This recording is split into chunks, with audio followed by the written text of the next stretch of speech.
Hey everybody, it's Kyle. Hey, today's something I wanted to cover something with you that I was reminded of yesterday at church, and it was. I'll just tell you what it reminded me of. I was reminded of when I was growing up. The first time I ever played a sport with my dad.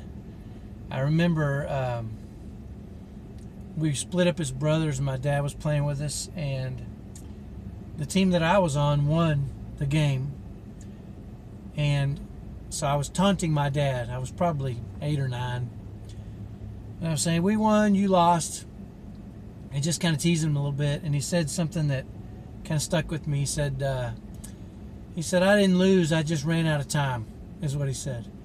And over the years, I heard him say that a few times when he was playing sports or playing games with us, and it kind of ingrained in me the fact that if we're doing something and we continue to do it, we're not necessarily losing. We're just generally just staying with it until we can accomplish what it is we want to accomplish.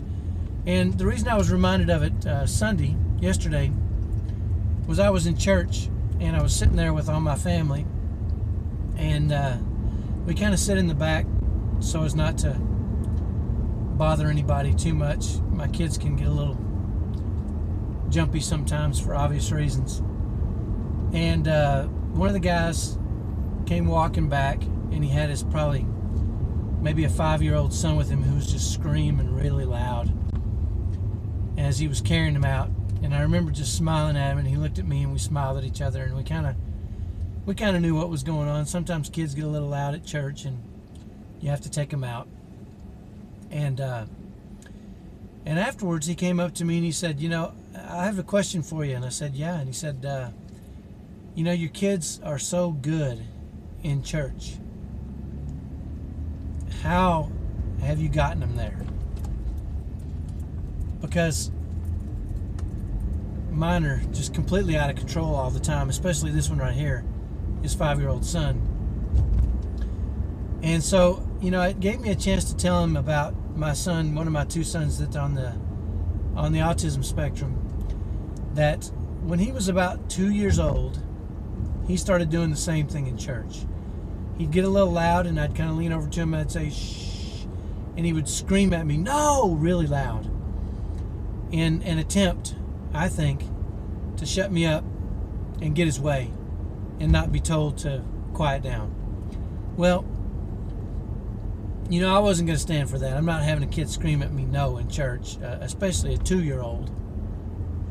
And so I would take away whatever he had. Usually we give him something to fidget with, a toy or some clay or something. And I would take it away and set it down on the chair next to him, and I would take him out into the hall.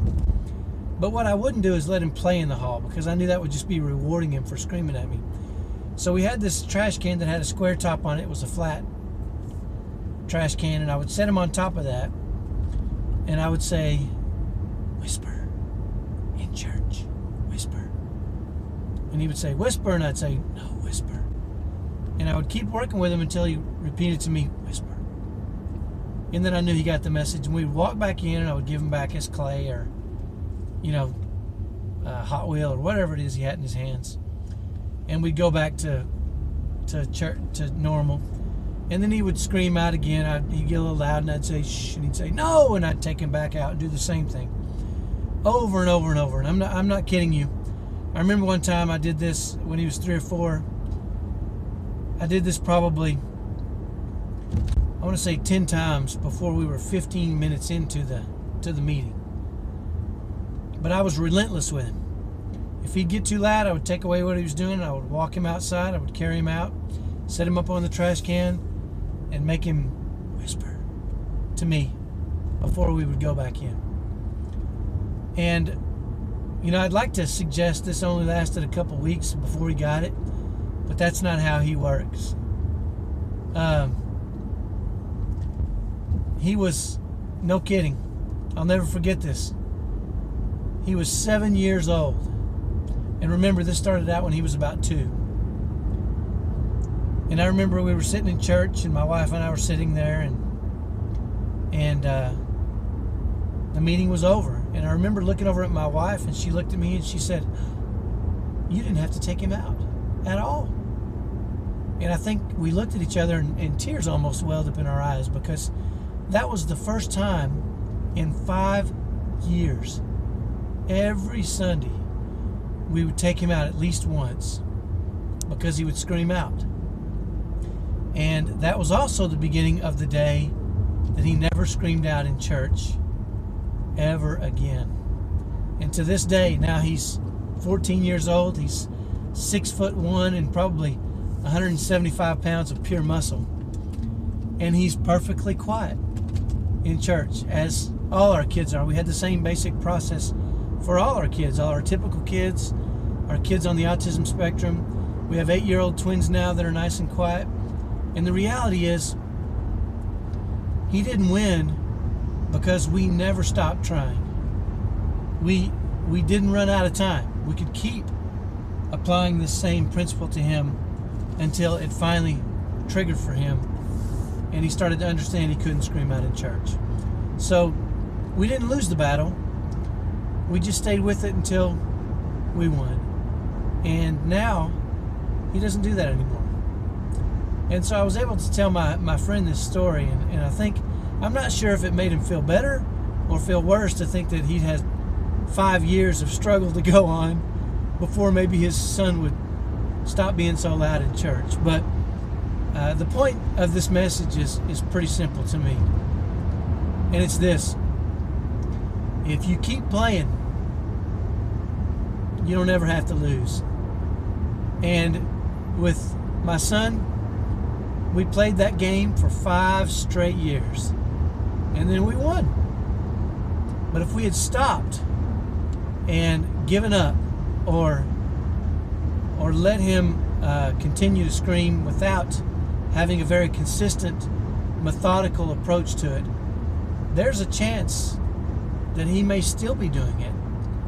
And now he's bigger and stronger than I am, and really, I'd be in a real world of trouble now if my 14-year-old 6'1" son was screaming out in church because I couldn't. I wouldn't be able to take him out and apply a series of steps to condition him to not scream out in church. So I guess this message is twofold. One is, you can't lose if you never quit playing. And two, if you'll put in the work when they're young and more manageable, you may not have to put in so much work when they get older and bigger and less manageable and have more of an ability to fight back, I guess is the right word. It's probably not the right word, but it's the word I'll use. So that's my message for today. The message is, never stop working. Never stop working, and you will not lose those battles. So hopefully that's helpful. Hang in there, work hard. I want you to thrive. Have a great day, and I'll talk to you tomorrow. Bye-bye.